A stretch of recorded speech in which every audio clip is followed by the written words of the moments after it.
ഇത് ഇന്നലെ വൈകുന്നേരത്തെ എടുത്ത വീഡിയോസാണ് കേട്ടോ. ഇന്നലെ 4 മണിക്ക് ചായക്കടി എനിക്ക് രാവിലത്തെ അപ്പായിരുന്നു കേട്ടോ. അപ്പോൾ രാവിലത്തെ അപ്പം ഇരിക്കണ്ടായിരുന്നു. കാക്കാക്കും കൂടെ ഉണ്ടാക്കിയതാട്ടോ. കാക്ക അത് കഴിക്കാതെ പോയിട്ടുണ്ടായിരുന്നു. അപ്പോൾ അത് ബാലൻസ് വന്നതാട്ടോ. അപ്പോൾ ഞാൻ കഴിച്ചിട്ടുണ്ടായിരുന്നു. ഇനി ഇതിനൊക്കെ ആയിട്ട് പള്ളിയൊക്കെ ഇങ്ങനെ അലങ്കരിച്ചിട്ടൊക്കെ ഉണ്ട് കേട്ടോ. ലൈറ്റൊക്കെ ഇട്ടിട്ട് ഞാൻ ഡ്രസ്സ് ഉണങ്ങിക്കണോ നോക്കാൻ വേണ്ടിയിട്ട് പോയതാട്ടോ. വൈകുന്നേരത്താണ് അലക്കിയിട്ടത്.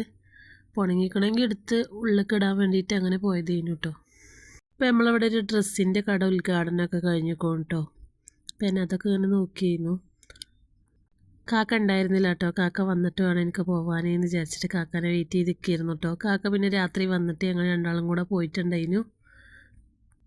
ഡ്രസ്സൊക്കെ ഇതിൻ്റെ മേലെ കേട്ടോ കൊടുന്നിട്ട് ഒരിടുക. അതുകൊണ്ട് തന്നെ പെട്ടെന്ന് ഉണങ്ങിക്കിട്ടും ചെയ്യും, കാറ്റുണ്ടായതുകൊണ്ട്. ഡ്രസ്സും അങ്ങനെ എല്ലാ സാധനങ്ങളും ഉള്ള അങ്ങനെ ഒരു കടയാണ് കേട്ടോ വന്നിട്ടുള്ളത്.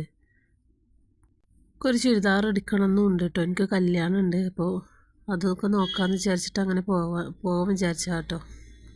അപ്പോൾ നമ്മളെ വീടിൻ്റെ നേരെ ഓപ്പോസിറ്റ് തന്നെയാണ് കേട്ടോ കട വന്നിട്ടുള്ളത്.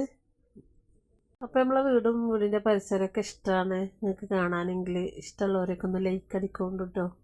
നമ്മളെപ്പോഴും ഇതിങ്ങനെ കാണിക്കണമല്ലേ, അതുകൊണ്ട് ചോദിക്കണതാട്ടോ. അപ്പോൾ നമ്മളവിടെ കടയിലൊക്കെ പോയിട്ടുണ്ടായിരുന്നു. പിന്നെ വന്നിട്ട് ഇറച്ചിയും പൂളി ഉണ്ടാക്കിയിട്ടുണ്ടായിരുന്നു കേട്ടോ. ഇന്നലെ രാത്രിക്കത്തിന് ഇറച്ചിയും പൂളിയായിരുന്നു.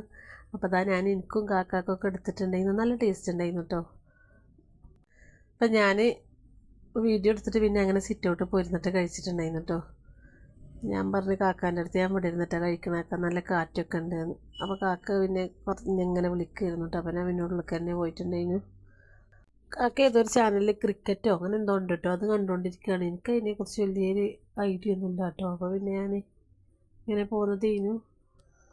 അപ്പോൾ വീഡിയോ എനിക്ക് ഇഷ്ടമാവുകയാണെന്നുണ്ടെങ്കിൽ എന്തായാലും സബ്സ്ക്രൈബ് ചെയ്യും, ലൈക്ക് ചെയ്യുകയൊക്കെ ചെയ്യണേ. നമ്മളിവിടെ ഇങ്ങനെ ഇരിക്കാൻ നല്ല രസമാണ് കേട്ടോ. കാര്യം ഇങ്ങനെ റോഡ് സൈഡ് ആയതുകൊണ്ട് തന്നെ ഇങ്ങനെ വണ്ടികളുണ്ടാവും എപ്പോഴും. പിന്നെ ഇവിടെ ഇങ്ങനെ അടിവാരമായതുകൊണ്ടും ഒരുപാട് തെരുവ് നായകൾ ഇറങ്ങിക്കണം കേട്ടോ. അപ്പോൾ ഇതാ ഇറച്ചിയും പുളിയും എനിക്ക് നല്ല ഇഷ്ടമാണ് കേട്ടോ. നമ്മൾ പണ്ടൊക്കെ ഇറച്ചിയും പുളിയും എന്നല്ലേ പറഞ്ഞിരുന്നു. ചില വീടുകളിലൊക്കെ കല്യാണത്തിൻ്റെ തലേ ദിവസമൊക്കെ ഇറച്ചിയും പുളിയൊക്കെ ഉണ്ടാക്കുമല്ലേ. അങ്ങനെ ഞാൻ ചെറുതാകുമ്പോൾ ഒരു വീട്ടിലുണ്ടാക്കിയിട്ട് അവിടെ നിന്ന് കഴിച്ചിട്ടുണ്ടായിരുന്നു കേട്ടോ. ഞാൻ ഒരു വീട്ടിൽ നല്ല അധികം. പിന്നെ അങ്ങനെ നേരം വെളുത്തിട്ട് ഇന്നലത്തെ ബാക്കിയുള്ള ഇറച്ചി പൂളിൽ തന്നെ കേട്ടോ കഴിച്ചത്. പിന്നെ ഉച്ചത്തേക്ക് ഞാനൊരു റൈസ് ഉണ്ടാക്കിയിരുന്നു കേട്ടോ. എൻ്റേതായ ഒരു റൈസാണ്. നല്ല ടേസ്റ്റ് ഉണ്ടാവും എന്നൊക്കെ വിചാരിച്ചിട്ട് ഉണ്ടാക്കിയതാണ് കേട്ടോ. ബീഫ് വെച്ചതുണ്ടായിരുന്നു കേട്ടോ. അതിക്ക് കുറച്ച് മന്തി റൈസ് ഇട്ടിട്ട് കുറച്ച് വെള്ളം ഒഴിച്ചിട്ട് അങ്ങനെ കുക്കിച്ചെടുത്തതാണ് കേട്ടോ. നല്ല ടേസ്റ്റ് ഉണ്ടാവും എന്നൊക്കെ വിചാരിച്ചു. വലിയൊരു ടേസ്റ്റൊന്നും ഉണ്ടായിരുന്നില്ല കേട്ടോ. കാര്യം മസാല കുറവായതിനെ കൊണ്ടേ ഇരിക്കും. എന്നാലും കുഴപ്പമില്ല, അങ്ങനെ തിന്നിട്ടുണ്ടായിരുന്നു കേട്ടോ.